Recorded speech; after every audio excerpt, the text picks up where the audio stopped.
Hello, everybody. This is Monica Heltz, Director of the Fishers Health Department, here for your update. So just a couple of things I wanted to mention. One is we are starting to see our lab results come in from our testing site. So hopefully you're starting to receive those. You should start to see those results reflected on our dashboard very soon. It looks like some of the results may be coming in a little bit quicker. So I'm hoping that we can sustain that trend.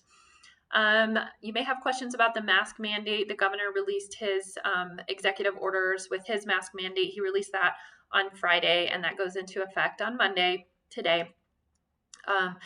It's a little bit different than ours on a couple of specific points. Most notably, it would be the age difference between ours is requiring kids 5 and up, and the governor's is requiring kids 8 and up. So in that case, you would defer to ours because you always go by the most restrictive guidance.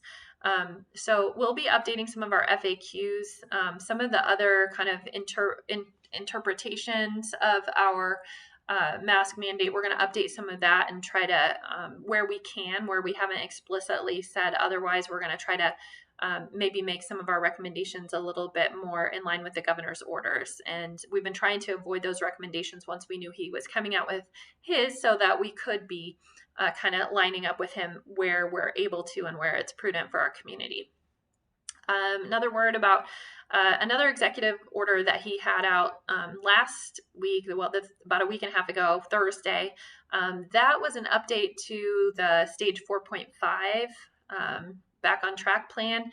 And basically, the major update to that is that he's requiring health department approval for anybody having an event with more than 250 people.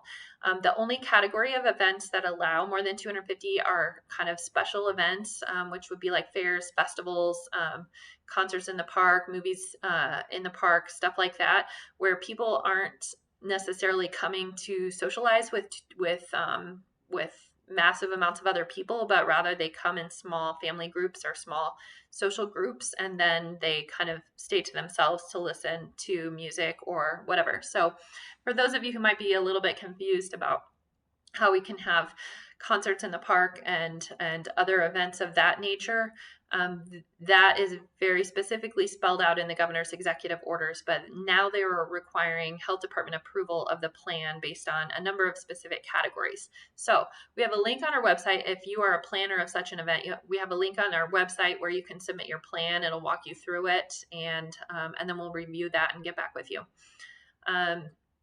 Also, just wanted to mention that the CDC did finally release their guidelines, and those came out on Thursday, and they were not significantly different from a lot of the things they've released before.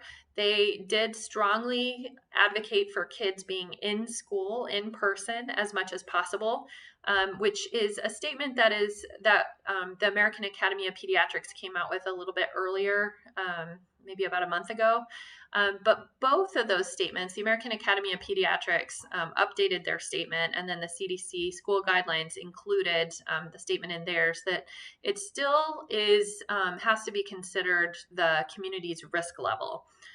So in the new CDC School Guidelines, they have pointed to some risk levels and what's an appropriate level of opening for the schools. So we'll be reviewing those and trying to figure out where our community is on a risk level basis, and work towards trying to select some appropriate metrics for our community so that we can make those assessments a little bit better.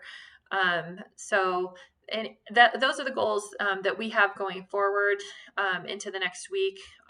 We hope to have kind of a 4-level risk grouping for you and some color coding. We would anticipate that we might be updating that every week so that you can kind of see where we are at as far as our community risk level. So if you have been wanting that, I would love to have developed this earlier, but as you know, we're a brand new health department, so we are kind of rapidly evolving and adapting as fast as we can. So I really thank you for all your support and understanding, and I know that it's taken a big a big amount of flexibility from all of us, just trying to keep up with all of the changes and situations that we continue to encounter.